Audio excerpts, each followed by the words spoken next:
ఆయన సిలువలో ఆ మరణం పొందే ముందు తాను పలికినటువంటి ఆ 7 మాటలు నిజంగా యేసుక్రీస్తు అనుభవించినటువంటి శ్రమలు అవి ఒకటి కాదు. ఆ శ్రమలన్నీ కూడా శరీరము, మనసు, ఆత్మ. దేవునికి స్తోత్రం. అంటే యేసు ప్రభుల వారు శారీరకంగా, మానసికంగా, ఆత్మీయంగా పరిపూర్ణమైనటువంటి శిక్షను, శ్రమను అనుభవించారు. దేవునికి స్తోత్రం. అయితే ఆ శిక్ష చాలా భయంకరమైనటువంటిది. హల్లెలూయా. మనం ఆ సిలువ వేయబడిన పరిస్థితిని కనుక ఆలోచన చేస్తే ఆయన భయంకరమైన శ్రమతో పాటు ఆయన ప్రేమ యొక్క లోతును చూపిస్తుంది. దేవునికి స్తోత్రం. ఆయన ప్రేమ ఎంత లోతైందనేది మనం గమనించవచ్చు. అయితే యేసు ప్రభుల వారు అనుభవించినటువంటి శ్రమలలో మొట్టమొదటి చూస్తే మనం ఫస్ట్ది శారీరక శ్రమ. హల్లెలూయా. శారీరక శ్రమ మనం యోహాను సువార్త 19 అధ్యాయం 1-3 16, 18 వచనాలు చూస్తే యేసు ప్రభును కొరడాలతో కొట్టారు, ముళ్ళ కిరీటం పెట్టారు, సిలువకు కూర్చారు. అంటే సిలువ శిక్ష చాలా నొప్పితో కూడింది. హల్లెలూయా. మనం ఒక బాధతో ఉన్నప్పుడు, ఒక పెయిన్ ఉన్నప్పుడు, మన లోపల గాయం ఉన్నప్పుడు కనీసం శ్వాస తీయటానికి కూడా మనకు కాదు, ఊపిరి తీయలేనటువంటి బాధ. దేవునికి స్తోత్రం. రెండవదిగా చూస్తే శారీరక శ్రమ తర్వాత ఆయన రెండవది భావోద్వేగ శ్రమ. దేవునికి స్తోత్రం.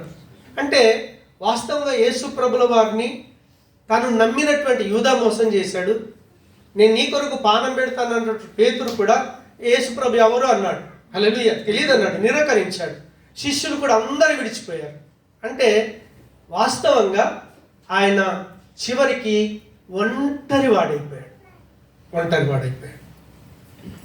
ఇది మనం చాలాసార్లు అంటాం చూడండి, నా దగ్గర ఉండి నా దగ్గర తిని చివరికి నన్నే మోసం చేశాడు. అలాంటి శ్రమను, తాను భావోద్వేగ శ్రమను అనుభవించాడు.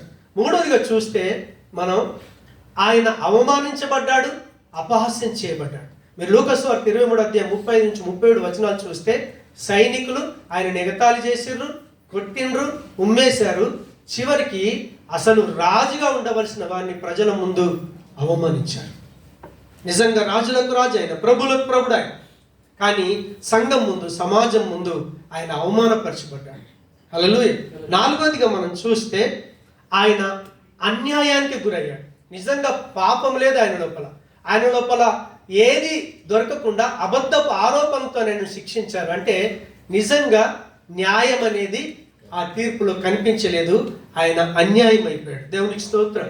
ఐదవదిగా మనం చూస్తే ఆయన సిలువకు ముందు ఆత్మీయ బాధ. ఎందుకంటే గెత్సేమనే తోటలో ఆయన ఎంత వేదన అనుభవించాడు అని అంటే నిజంగా ఆ 22 లూకాసు వార్త 22:44 వచనాన్ని చూస్తే మన పాప భారం అంతా కూడా ఆయన మీద మోపబడింది.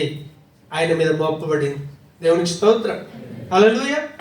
ప్రపంచ భారం అంటే నీలో ఒక్కడిదే కాదు, ఈ సృష్టి లోపల ఆదాము మొదలుకొని యేసు ప్రభుల వారు మళ్ళీ సంఘం ఎత్తబడి చివరగా ఆ శ్రమలు అనుభవించిన వారు ఎత్తబడేదాకా ఎంతమంది ప్రపంచం మీద పుట్టబోతున్నారో వాళ్ళందరి యొక్క పాప భారం యేసు ప్రభుల వారి మీద మోపబడి. ఆరోదిగా చూస్తే పాప భారాన్ని అక్కడ సిలువలో పాప భారాన్ని మోసాడు. ఇందాక 1 పేతురు 2:2 మనం ధ్యానించాం. దేవునికి స్తోత్రం. అంటే మనకు చెందాల్సినటువంటి శిక్ష ఆయన పైన పడింది. అందుకే యెషయా 53:6 ఇందాక ప్రవీణ్ కోట్ చేశాడు, ఇంకొకరు కూడా కోట్ చేశారు. దేవునికి స్తోత్రం. ఆ రీతిగా ఆయన పాప భారాన్ని మోసుకోవటమే కాదు, ఏడవదిగా మనం చూస్తే ఆయన తండ్రి నుంచి విడిపోవటం జరిగింది. దేవునికి స్తోత్రం. ప్రతి క్షణం తండ్రి ఆయన కలిసి ఉన్నారు. కానీ చివరికి ఆయన తండ్రి నుంచి కూడా ఎడబాటు అయ్యేటటువంటి స్థితి. ఆ సిలువలో తండ్రి నన్నెందుకు చేయి విడిచిపెట్టావని ఆయన వేదన పడాల్సినటువంటి శ్రమ. యేసు ప్రభుల వారికి శారీరక శ్రమ కన్నా, భావోద్వేగ శ్రమ కన్నా తండ్రి ఎడబాటు అవటమే అన్నిటికంటే పెద్ద శ్రమ. దేవునికి స్తోత్రం. 8వదిగా చూస్తే మనం ఆయన చూడండి, ఎప్పుడైతే పాప భారాన్ని మోసుకున్నాడో దేవుని తీర్పు గురయ్యాడు. మధ్యాహ్నం 3 గంటల వరకు చీకటి కమ్ముకుంది. ఇది దేవుని తీర్పు. చివరికి అదే మత్తయి సువార్త 27వ అధ్యాయంలోకి వెళ్ళి మనం 51వ వచనంలో చూస్తే దేవాలయం తెర పైనుంచి కిందికి తీగిపోయింది. ఆయన చావును బట్టి ఒక మనుషుడు దేవుని సముఖానికి చేరటానికి దేవుడు మార్గం తెరిచాడు. హల్లెలూయా. 9వదిగా లాస్ట్ చూస్తే నిజంగా ఆఖరికి ఆయన చనిపోవాల్సి వచ్చింది. యేసు ప్రభుల వారు నిజంగా చనిపోయాడు. మనం యోహాను సువార్త 19:30 వచనం ఇందాక నోట్ చేశాడు. ఆయన తన ప్రాణాన్ని ముగించాడు. దేవునికి స్తోత్రం. వాస్తవంగా చెప్పాలంటే యేసు ప్రభు యొక్క శరీరము, మనసు, ఆత్మ అన్నిటిలో కూడా శ్రమ అనుభవించాడు. అత్యంతమైన శ్రమ ఏంటంటే మన పాపాన్ని మోసి ఆయన తండ్రికి దూరం కావటమే. సరే, ఇప్పుడు ఫైనల్ కంక్లూజన్ ఏంటి అంటే, ఇప్పుడు 7 మాటలు ధ్యానించాం. యేసు ప్రభుల వారు ఆయన అనుభవించినటువంటి శ్రమ శారీరకంగా అనుభవించాడు, మానసికంగా అనుభవించాడు, ఆయన ఆత్మీయంగా కూడా శ్రమ అనుభవించాడు. సో ఎందుకొరకు తను అంత భయంకరమైన శ్రమను ఆయన అనుభవించాడు అని మనం చూస్తే, మనం మొదట్లో చూసాము శిలువ శిక్ష అంత భయంకరంగా ఆయన మోయటానికి కారణం ఏంటో తెలుసా? మనని ప్రేమించడానికి. దేవునికి స్తోత్రం. ఆయన మన కొరకు కనీసం ఊపిరి తీయటానికి అవకాశం లేనటువంటి భయంకర శిక్షను ఆయన అనుభవించాడు. రెండోది ఏం చేశాడు ఆయన? వాస్తవంగా ఆయన ఒంటరితనం అనుభవించాల్సి వచ్చింది. ఎవరి కొరకు? మన కొరకు, నా కొరకు. మూడవ శ్రమ, ఆయన అవమానించబడ్డాడు, అపహాస్యం చేయబడ్డాడు. ఎవరి కొరకు? మన కొరకు. వాస్తవంగా శ్రమ మనం అనుభవించాలి, ఆ భయంకరమైన శ్రమ. వాస్తవంగా మనం పాపం చేశాం కాబట్టి ఒంటరి కావాల్సింది మనం. మూడోదిగా మనం ఆయన నిజంగా రాజుగా ఉండాల్సినటువంటి వాడు ప్రజల ముందు ఆయన హేళన చేయబడ్డాడు. పనికిరాని మనం ప్రజల ముందు హేళన మనం చేయబడ్డాలి, కానీ మన స్థానంలో ప్రభు హేళన చేయబడ్డాడు. నాలుగవదిగా చూస్తే ఆయనకి అన్యాయం జరిగింది. ఆయన మన కొరకు అన్యాయమైన తీర్పును పొందాల్సి వచ్చింది. 5వ శ్రమ మనం చూస్తే 5వ శ్రమలో ఆయన నిజంగా పాప భారం అంతా మన మీద వేసుకొని మనం శిక్ష అనుభవించాలి, కానీ మన పాప భారం అంతా కూడా యేసు ప్రభుల వారు తన మీద వేసుకున్నారు. 6వ శ్రమ చూస్తే ఆయన పాప భారాన్ని మోసాడు. దేవునికి స్తోత్రం. ఆయన మన కొరకు శాపంగా చేయబడ్డాడు. ఆయన పాపి కాదు, కానీ ఆయన శాపంగా కేవలం మన కొరకు చేయబడ్డాడు. దేవునికి స్తోత్రం. 7వదిగా ఆయన తండ్రి నుంచి విడిపోవాల్సి వచ్చింది. హల్లెలూయా. 8వదిగా ఆయన దేవుని తీర్పుకు గురి కావాల్సి వచ్చింది. 9వదిగా 100% మరణం కావాల్సి వచ్చింది. యేసు ప్రభు తండ్రిని కోల్పోయినప్పుడు ఎందుకు కోల్పోయాడో తెలుసా? గుడ్ ఫ్రైడే మనకి ఎందుకు శుభదినమో తెలుసా? ఆయన తండ్రికి దూరమై మనని తండ్రికి దగ్గరగా చేశాడు.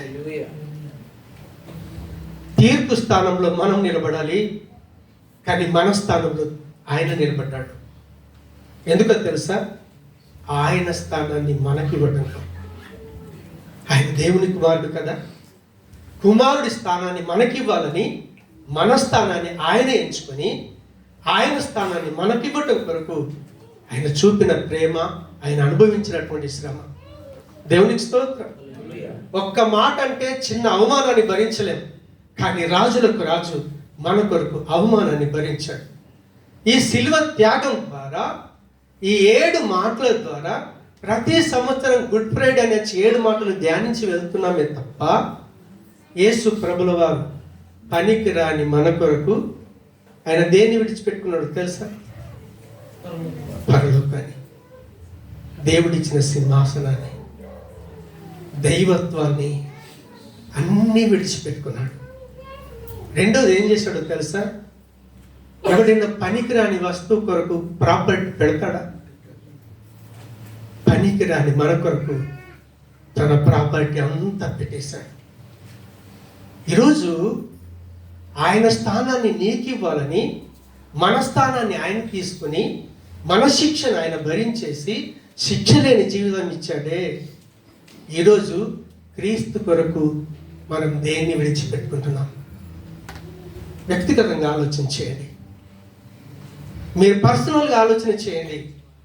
యేసు ప్రభుల వారు సమస్తాన్ని విడిచిపెట్టుకోవడానికి ఆయన ఇష్టపడతా ఉంటే, మనం దేవుని కొరకు దేన్ని విడిచిపెట్టుకుంటున్నాం? మన ట్రస్ట్ దేని మీద ఉంది?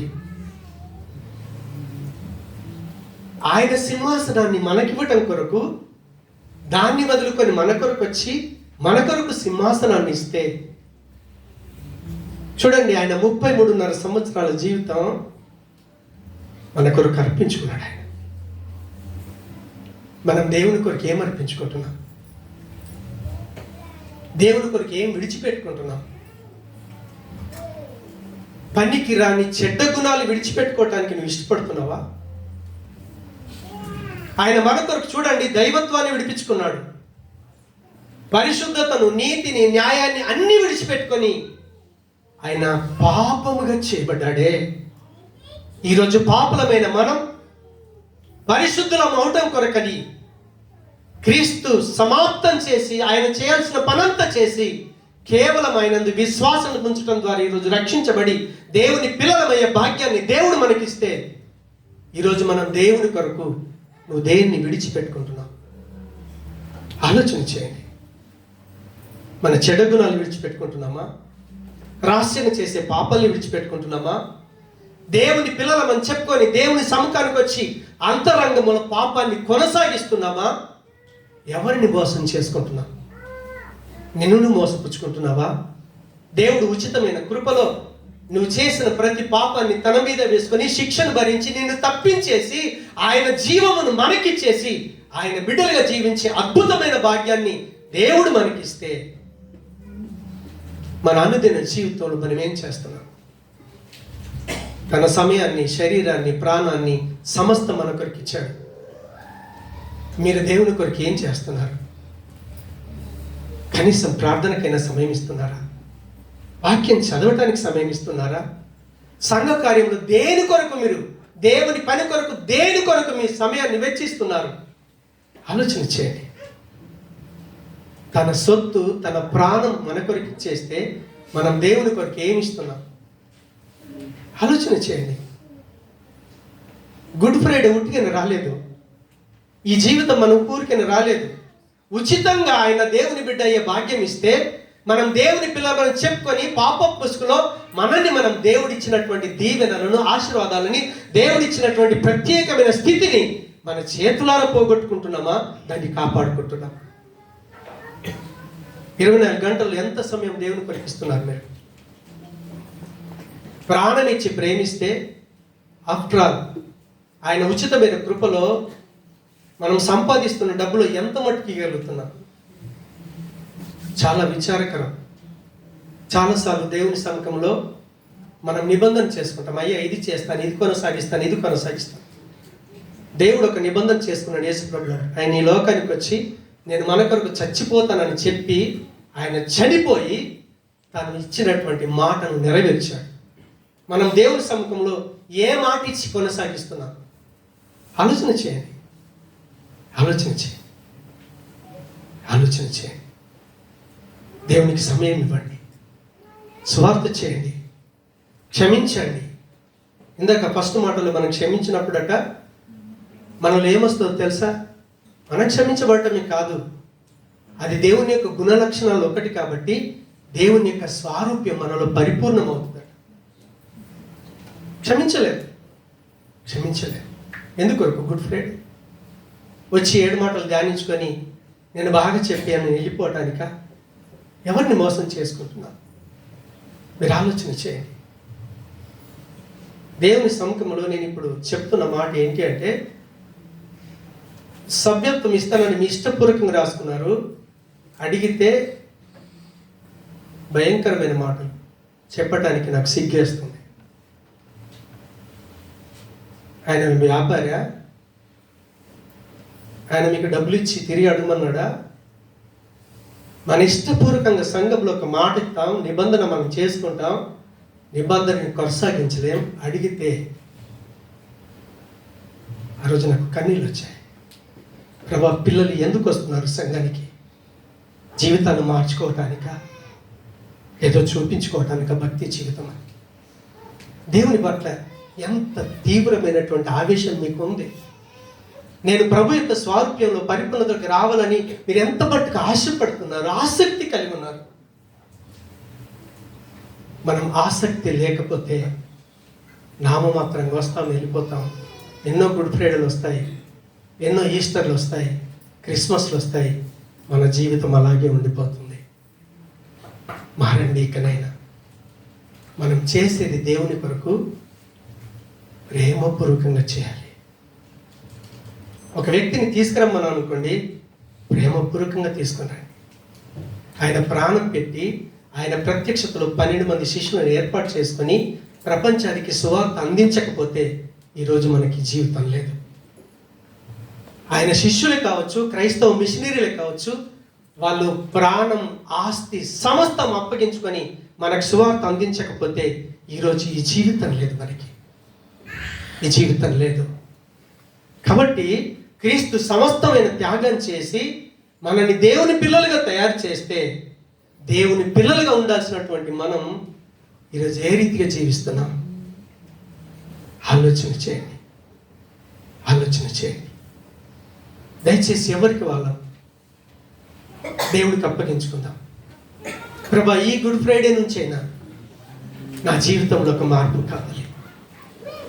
నా కొరకు నీ పవిత్రతను, నీతిని, న్యాయాన్ని, దేవుని యొక్క కుమారుడు ఉండాల్సిన పరలోకాన్ని విడిచిపెట్టి మమ్మల్ని ప్రేమిస్తే ఈరోజు నీ కొరకు మేము ఏం విడిచిపెడుతున్నామయ్యా?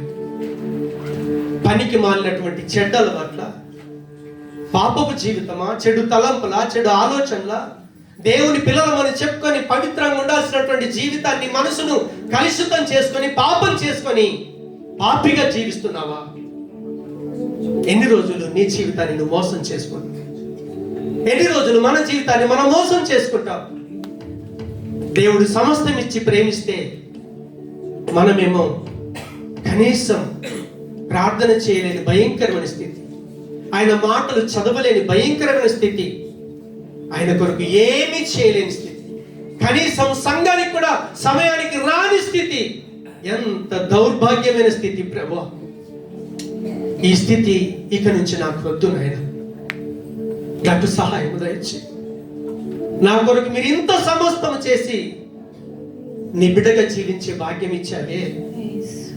ఈరోజు నీ బిడ్డలమని చెప్పుకుంటున్నటువంటి మీరు మాకు నిత్య జీవం ఇచ్చారు, పరలోక పట్టణంలో పౌరసత్వాన్ని ఇచ్చారు, పరలోక సంబంధమైన ప్రతి దీవెని ఇచ్చారు. వీటన్నిటి కొరకు మీ ప్రాణమే త్యాగం చేశారయ్యా.